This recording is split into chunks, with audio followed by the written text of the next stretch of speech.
Hi guys, I'm Pixie, welcome to this video. Today I'm gonna be a fairy godmother. By that I mean I will make a beautiful Cinderella custom doll. Inspiration for this doll I took from wonderful Disney artist Mary Blair, who is actually a creator of the original Cinderella design. Specifically, I took it from these arts by her. As you can see, it's kinda different but still familiar to an original cartoon design.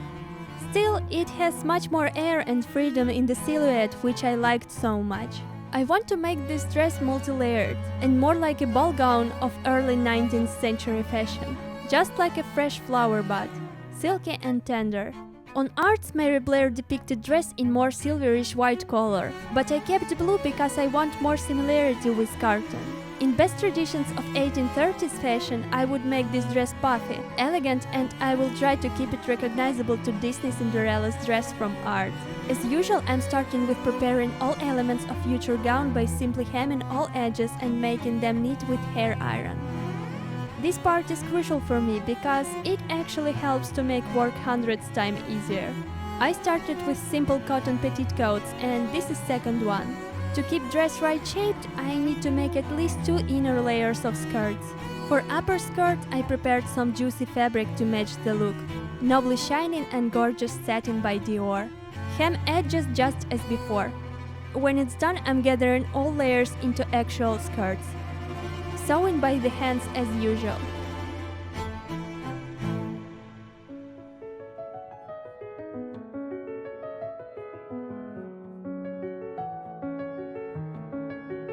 Do not forget to measure lengths of all skirts. With help of sewing machine, I made a simple silver figure stitch with lurex thread.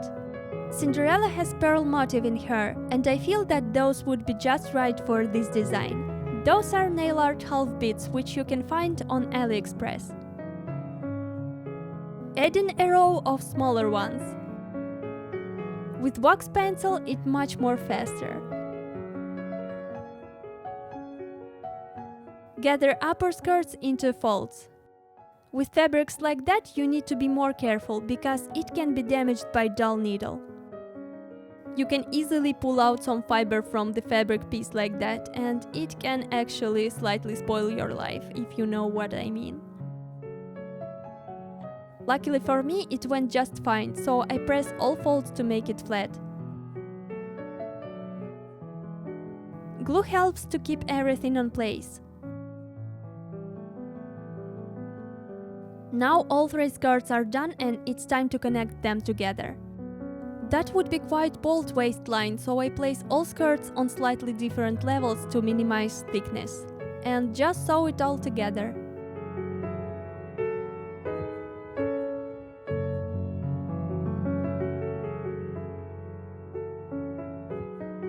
Excess fabric I carefully trim with scissors. And yeah, she's thick, my dudes.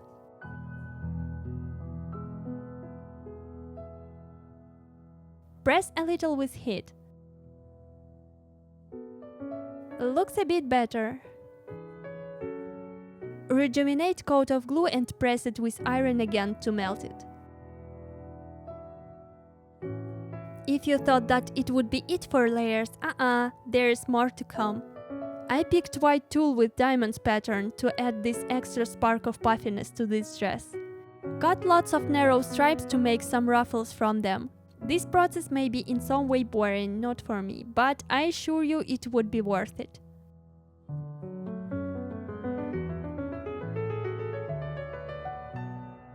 Don't worry about crooked bottom line, it is not big of a deal.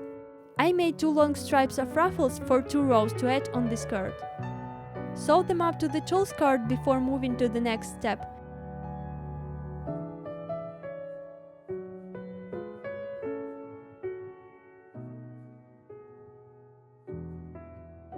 Iron it on a low temperature.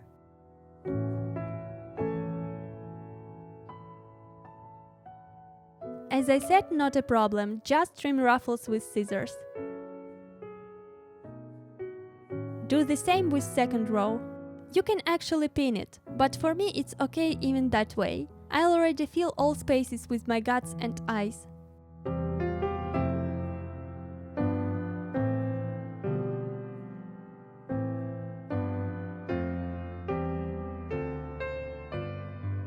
and it's ready to be gathered into a skirt.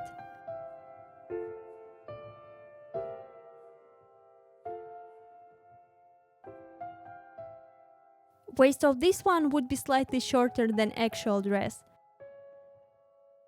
And it looks oddly satisfying. To make dress puffy sides, I picked light mint chiffon. As before, edges I process with glue and upper edge with lighter. Hem bottom edge. Now little bit of pleating magic with needle. I want to create 2 weightless petals of fabric.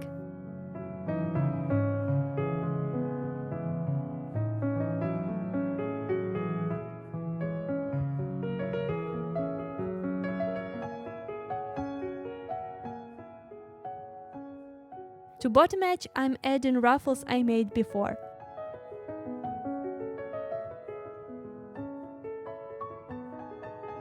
You know the drill. Press with heat. Trim a bit shorter and repeat same to the second one.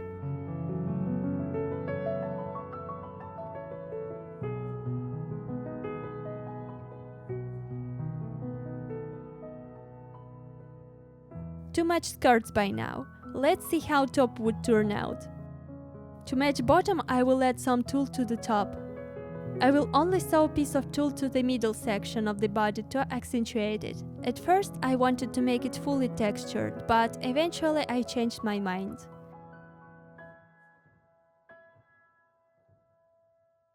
Sides I cut off. Now this detail is ready to go into a top. Sew up sides to a middle section one by one.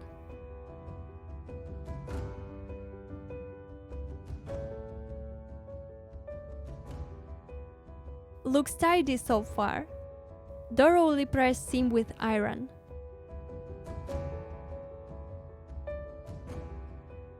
Sticking edges I melt with lighter. Sleeves were the trickiest part, believe it or not. I was thinking so hard about how I want them to be looking, and I went with historical references and made it, you get it, 19th century looking, of course. Closer to the end of this video, I will talk about references more, so stay tuned. To hide seams on the sleeve, I'm adding little blue cuff. Sew it on the sleeve, iron, fold in half and repeat again.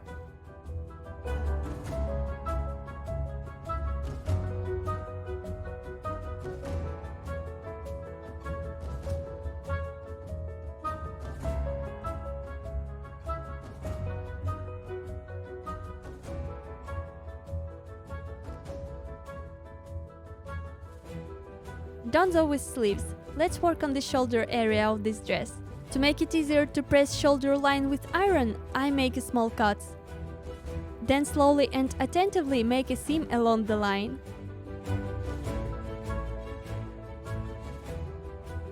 Okay, so far so good. Off camera I pressed it with iron. I decided that I need another fold on the sleeves before attaching them to the top, so I made few. It would create more round shape in the end. Attaching sleeves into the armholes. Starting with centering sleeves into a socket, moving to the sides while sewing. Perfectly fitted and ready for final touches with some hot metal.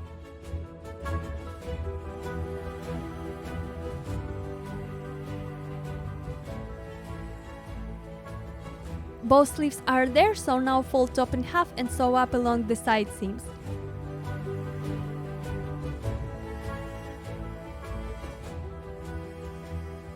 Back pieces I made with room for adjustment, because it is always a mystery for me how wide, aka puffy skirt would be. Since it is secret no more, I cut and hem back seams. I will not hem it with threads yet. In a few moments you will see why. So the raid boss of all gown dresses of mine starting right now. Connecting top with skirt. Since this time skirt is so puffy, waistline turned out to be quite hard, and bending of it would be not that easy. Phew! Looks perfectly fine. close the back openings of the skirts to complete this dress. Starting with face satin skirts, I'm moving to the cotton underskirts.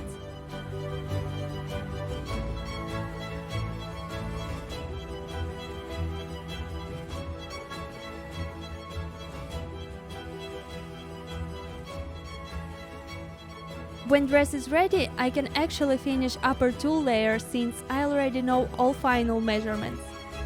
Sew up puffs to the skirt. Turn it and iron to make flat.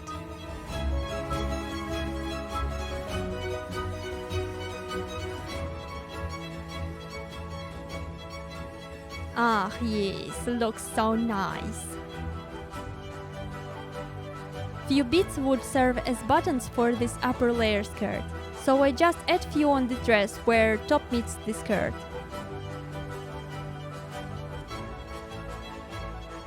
Since I'm already in mood for some stitching, it is right time to add rings on the back of the top to imitate corset ties.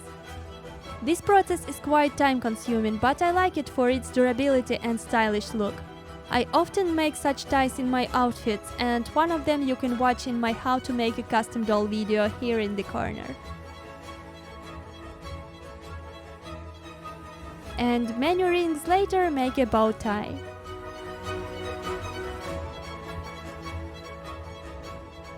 With silicone cord, I will make two transparent button eyelets by simply making a loop and sewing it onto the tulle skirt. I hide ends of the loop between layers so no one would see sticking parts.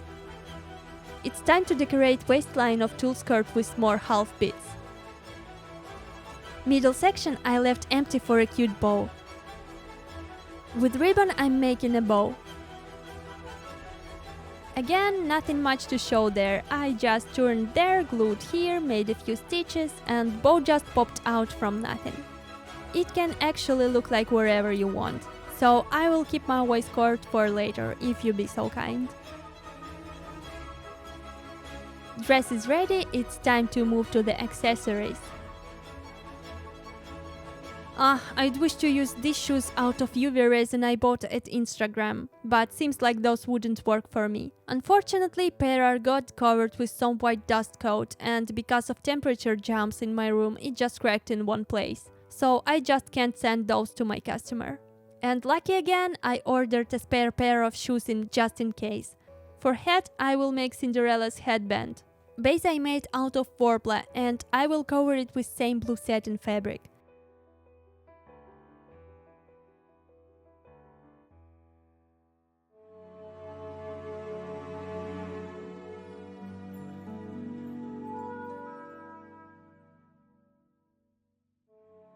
Add some fancy pearls. I want to make sides of the handband more artsy, so instead of simple earring-like rounds, which Cinderella has in the cartoon, I will make it a bit extra spicy, with both beads and metallic parts. So much better for the dress I'm creating.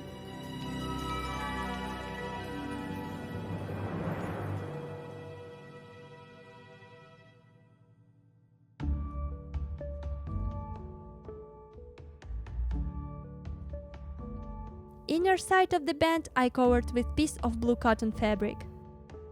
I'm still not ready to film hair process, so the wig I already pre-made. And it's the second one, by the way. I will just decorate it with colorful flowers and petals. First wig just went to the trash after I spent literally whole day trying to make it. Hands I'm painting with white model paint to imitate short lady gloves.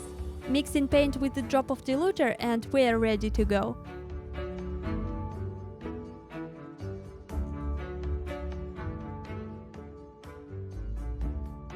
Few coats of paint and gloves are done. The face up time.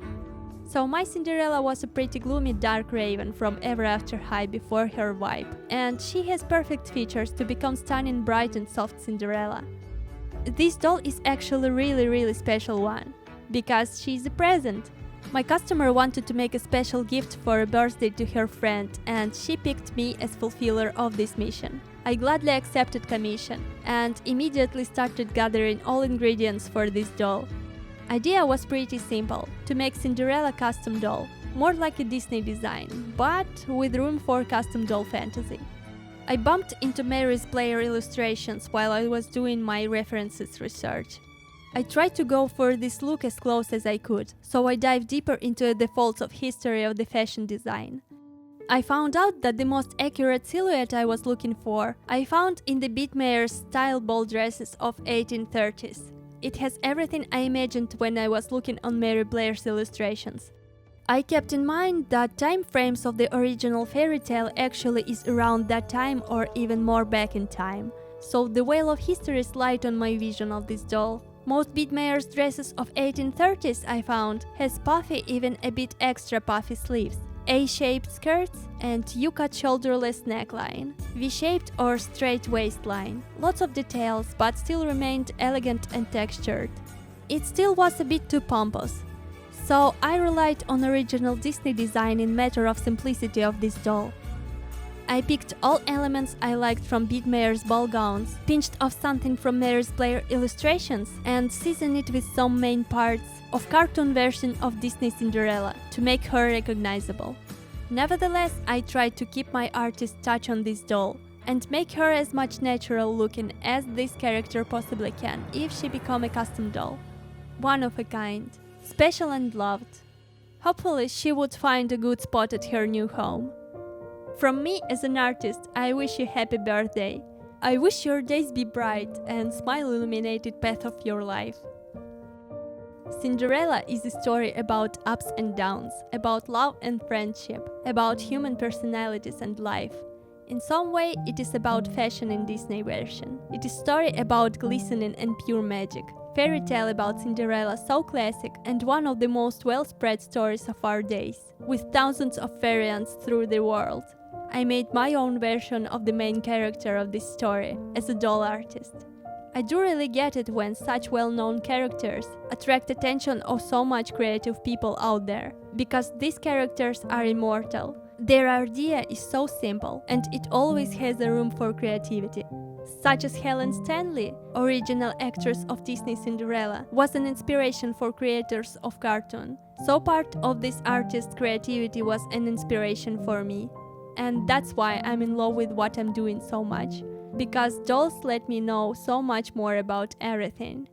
You're so welcomed on this channel if you want to know more as well. Thank you for staying here with me today, and thank me if you like this video and subscribe. I'd highly appreciate it. Wait a bit for a final doll, and for now it is time to say see you in the next videos, guys. Bye!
Включи.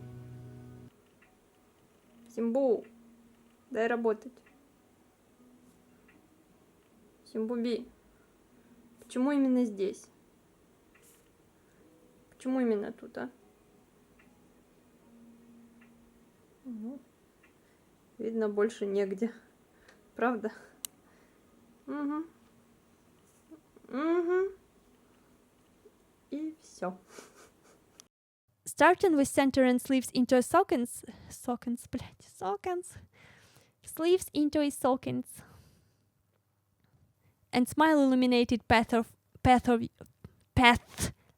Почему не сыкает, сука? I wish... Сука, блядь, ёбаный нахуй. Ой, ладно.